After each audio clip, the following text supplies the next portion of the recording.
Assalamualaikum warahmatullahi wabarakatuh. Halo Nanda Ibu semuanya. Semoga Nanda dalam keadaan sehat walafiat dan secara hari kita biasanya ya nak. Kemudian pada pertemuan kali ini kita masuk lagi pada mata pelajaran apa? Ya, pada mata pelajaran Al-Quran Hadis di semester 1. Nah, kalau pada minggu sebelumnya, 2 minggu lalu, kita sudah mempelajari tentang bagaimana membaca Al-Quran dan hadis serta makhrijul hurufnya, bagaimana pengucapan yang baik dan benar, kita sudah mempelajari. Kalau sekarang pada pertemuan ketiga ini kita akan mempelajari tentang apa itu Al-Quran atau pengertian Al-Quran, nama lain dari Al-Quran, kemudian fungsi Al-Quran, kemudian lanjut lagi pada yang kedua hadis, apa itu hadis dan fungsi hadis itu sendiri. Nah, sebelum hal itu, maka Ibu minta terlebih dahulu kepada anak ibu semua untuk membaca doa belajar. Silahkan ketua kelas untuk memimpin doanya terlebih dahulu.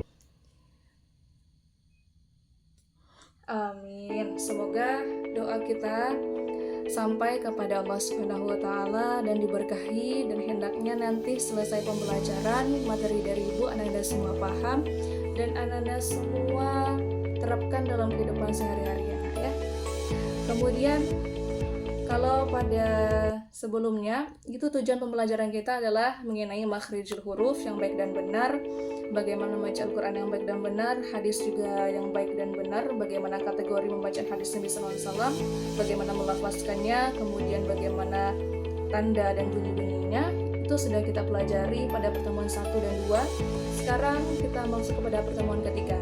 Nah, sebelum hal itu, maka Ibu ingin bertanya terlebih dahulu, apakah ada anak-anak Ibu semua di sini yang sudah membaca terkait dengan materi kita pada pertemuan ketiga ini, atau sudah membaca mungkin di buku lain atau di jurnal lain, atau mungkin dari bacaan-bacaan di koran? Silakan anak-anak Ibu semua. Baik, terima kasih ya Salsa. Baik, dari pengertian Al-Quran yang dijelaskan oleh Salsa tadi, maka Ibu akan menerangkan apa sebenarnya itu Al-Quran. Nah, yang pertama, Al-Quran itu menurut pakar ulama. Artinya kalau pakar ini banyak ya nak, bukan 1-2 tetapi banyak atau mayoritas ulama. Salah satunya adalah Quraisy Shihab mendefinisikan Al-Quran secara bahasa artinya adalah bacaan. Qara'a yaqri'u Qur'anan, artinya adalah bacaan sesuatu yang dibaca atau bacaan yang sempurna. Mengapa dikatakan sempurna? Aduh, apa Anda semua sudah tahu sini kenapa Al-Quran itu dikatakan sempurna? Karena isi di dalam Al-Quran itu memuat semua materi-materi sejak zaman azali atau sebelum zaman diciptakannya adanya alam bumi ini sampai dengan nanti akhir zaman, ada semuanya.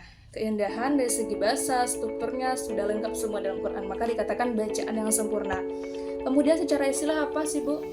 Apalagi ada lagi yang ingin bertanya atau mungkin memberikan pendapat tentang yang namanya Al-Quran ini secara istilah?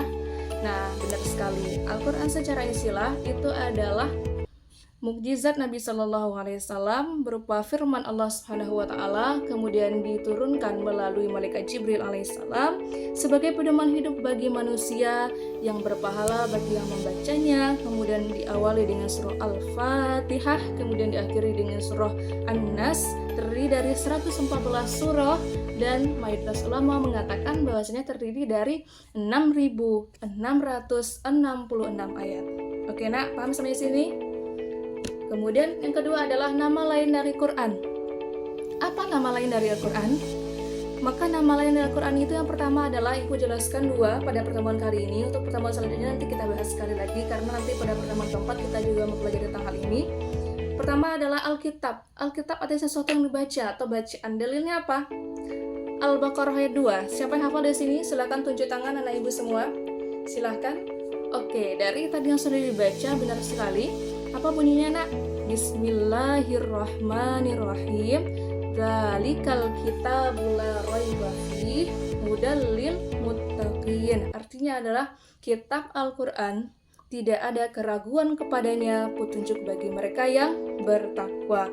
Kemudian yang kedua nama lainnya adalah Al-Furqan.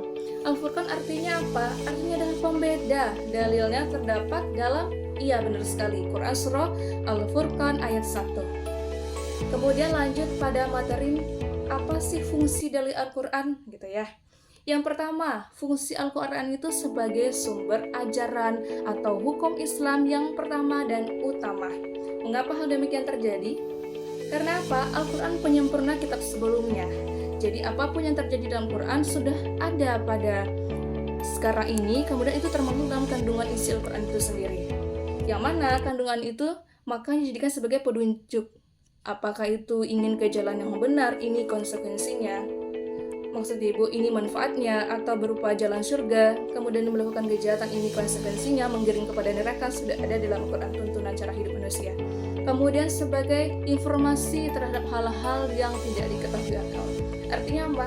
Ada sesuatu hal yang mistis, sesuatu yang mistis yang tidak bisa dianalogikan atau dilogikalkan. Karena apa? Karena itu adalah rahasia alam, sunnatullah. Kemudian petunjuk manusia ke jalan yang benar atau sebagai petunjuk hidup manusia.